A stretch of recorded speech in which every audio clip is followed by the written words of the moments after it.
জনগণের স্বার্থ সম্বলিত বিভিন্ন দাবিতে রাজ্যের বিভিন্ন জায়গায় আন্দোলনে নামছে সিপিএম। শুক্রবার তেলিয়ামুড়া ও সাবরুমে মিছিল সভা ডেপুটেশন সংগঠিত করে সিপিএম।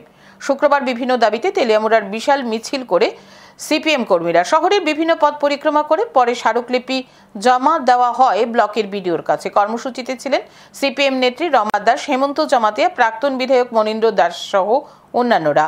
এদিকে 5 দফার দাবিতে সাবরুমের হরিণা বাজারে মিছিল ও গণ অবস্থান সংঘটিত করল সিপিএম হরিণা অঞ্চল কমিটি। বেকারদের কর্মসংস্থানের ব্যবস্থা, রেগায় 200 দিনের কাজ, 600 টাকা মজুরি, মনু নদীর উপর হরিণা থেকে চালিতা ছড়িয়ে যাওয়ার পথে মনু নদীর উপর অর্ধসমাপ্ত বৃষ্টির নির্মাণ কাজ দ্রুত শেষ করা, বন্যা কবলিত লোকজনকে সরকারি সাহায্য প্রদানে দলবাজি বন্ধ, রাজ্যে আইনের শাসন প্রতিষ্ঠার দাবি জানানো হয়। কর্মসূচিতে ছিলেন প্রাক্তন বিধায়ক প্রভাত চৌধুরী সহ অন্যান্যরা। কি বলছেন নেতৃত্ব শুনে নিচ্ছি। এখানে আমাদের বিডিও মহোদয়ের কাছে আমরা 7 দফা দাবিতে এই ডেপুটেশনে মিলিত হয়েছি।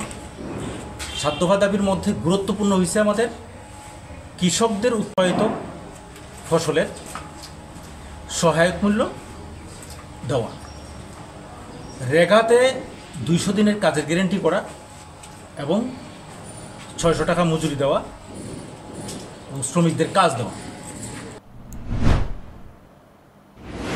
হয়ে গেছে আরো নতুন করে দেশের ইংরেজিতে ট্রিপল ইঞ্জিনের সরকারের আরো 2 বছর মেয়াদ চলে গেছে এবং মার্চ মাস আসলে পরে 2 বছর মেয়াদ চলে যাবে।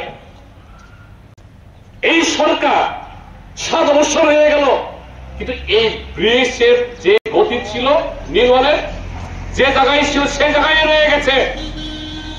ব্রিজের নির্মাণের কোনো অগ্রগতি হয়নি।